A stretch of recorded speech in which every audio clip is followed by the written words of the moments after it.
ونصلي على رسوله الكريم. أعوذ بالله من الشيطان الرجيم. بسم الله الرحمن الرحيم. إنما الصدقات للفقراء والمساكين والعاملين عليها والمؤلفة قلوبهم وفي الرقاب والغارمين وفي سبيل الله وابن السبيل.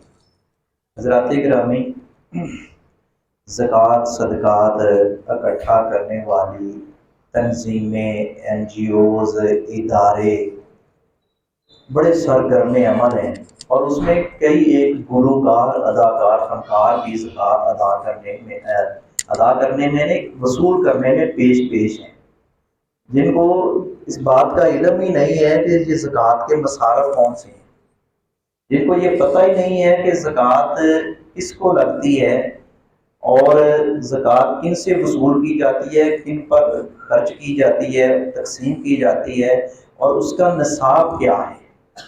سب سے پہلے ایز اے مسلم ہمیں یہ معلوم ہونا چاہیے کہ یہ جو زکوٰۃ بنیادی فریضہ ہے،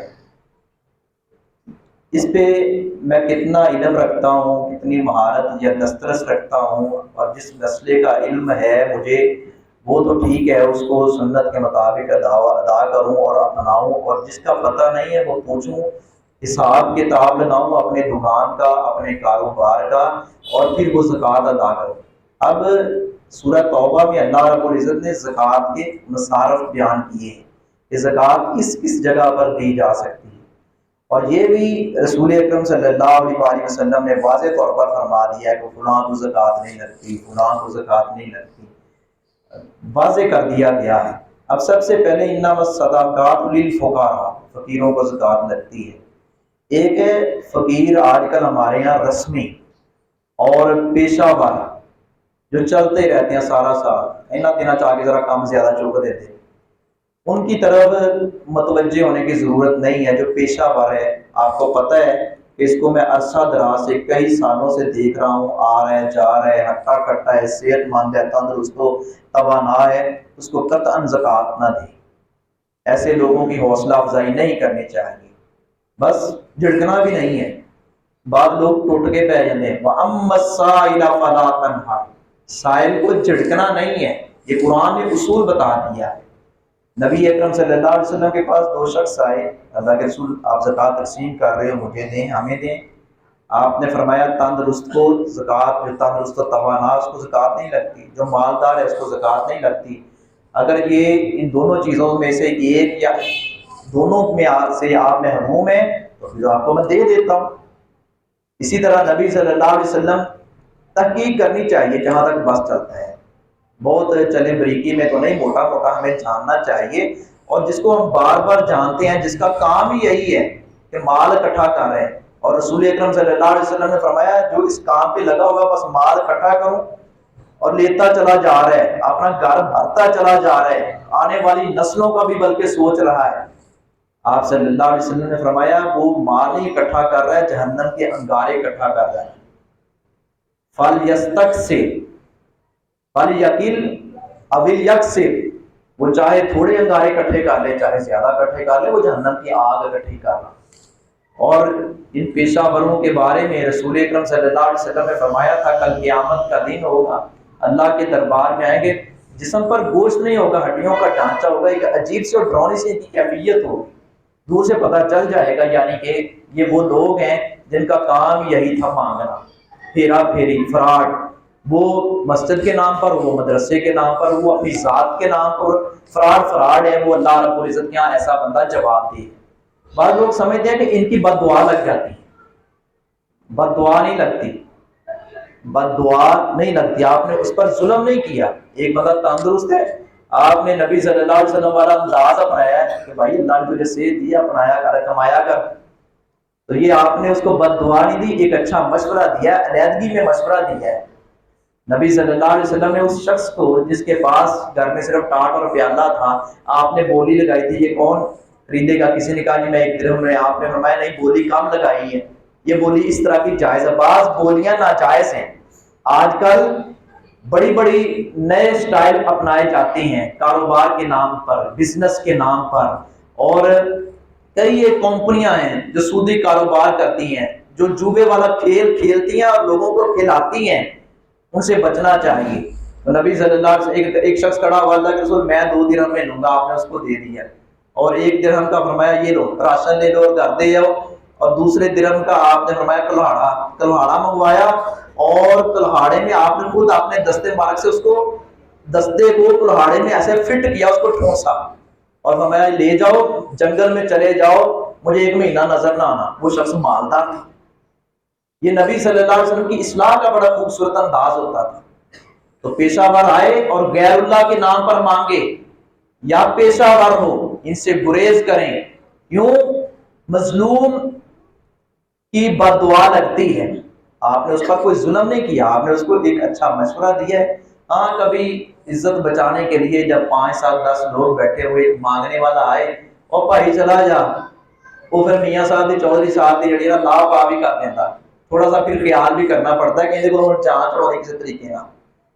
لیکن بہت سارے ایسے ہیں شرکیہ نعتیں پڑھ رہے ہیں، شرکیہ جملے بولتے ہیں، جتنا شرک ان سے بکا جاتا ہے بکتے ہیں اور مانگتے ہیں، اور ہم کہتے ہیں نہیں جی اس کو دیں، بے شک وہ گھوڑے پر سوار ہو کر آیا۔ یہ روایت سند کے اعتبار سے درست نہیں ہے۔ اسی لیول کی ایک اور روایت ہے، حضرت عمر فاروق رضی اللہ تعالیٰ عنہ نے ایک شخص کو دیکھا جو گھوڑے پر مانگ رہا تھا، سوار ہو کر ہے، گھوڑا پکڑ لیا، فرمایا ہوں جا ہوں تو چنگا لگ رہا مانگ رہا ہے۔ شاید وہ یقیناً وہ اس کی حالت کو جانتے ہوں گے، وہ پیشہ ور ہوگا۔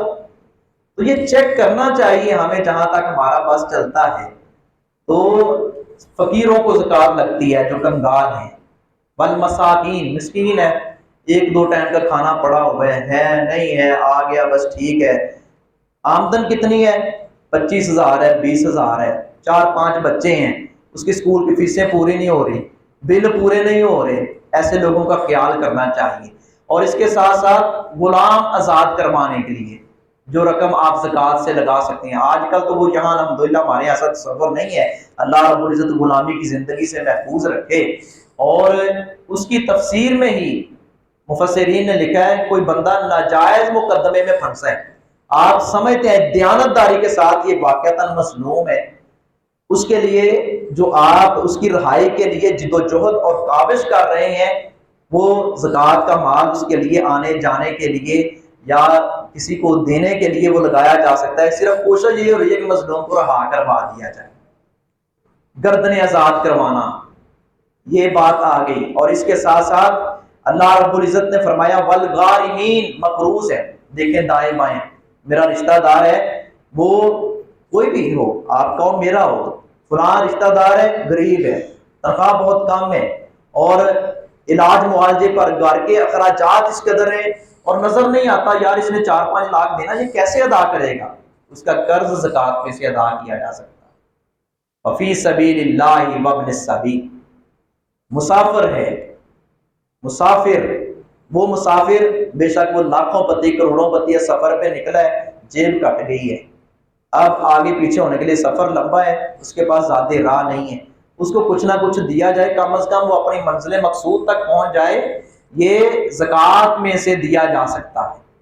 اور اسی طرح وفی سبیل اللہ، اس کا دائرہ کار وسیع ہے، اس میں مجاہدین ہیں، جیسے فلسطین کے اندر ظلم ہو رہا ہے، ان مجاہدین کی معاونت کرنے والی مذہبی تنظیمیں، ان کے رابطے ہیں جو ان فلسطین کے ساتھ جو اپنا بارڈر لگتی ہیں، فلسطین کے ساتھ جو ہمسائے ممالک ہیں مسلم ممالک، ان کے تھرو امداد جا رہی ہے، جماعت اسلامی اچھے لیول پہ کام کر رہی ہے، مرکزی جمعیت اہل حدیث اچھے لیول پہ کام کر رہی ہے، لوگوں کو سامان بھیج رہی ہے، فلسطین میں پہنچ رہے ہیں، ذرائع ہیں، کیونکہ یہ مذہبی لوگوں کا ایک طریقہ کار مذہبی تنظیموں کا بڑا اچھا ہوتا ہے، تو یہ مجاہدین اس میں آتے ہیں۔ اور پھر اسی طرح اپنا دینی مدارس آتے ہیں جو اسلام کے قلعے ہیں، جو دن رات شرک و بدعات کے خلاف جہاد کرتے ہیں۔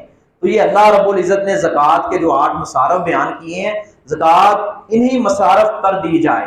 اور اسی طرح سید کو زکوٰۃ نہیں لگتی، صحیح، کئی بندے کہتے ہیں دسنا ضروری ہے، کوئی دسنا ضروری نہیں، جڑا غیرت مند ہوئے نا، خوددار ہوئے، پوچھ لیتا بھائی کی چکر ہے۔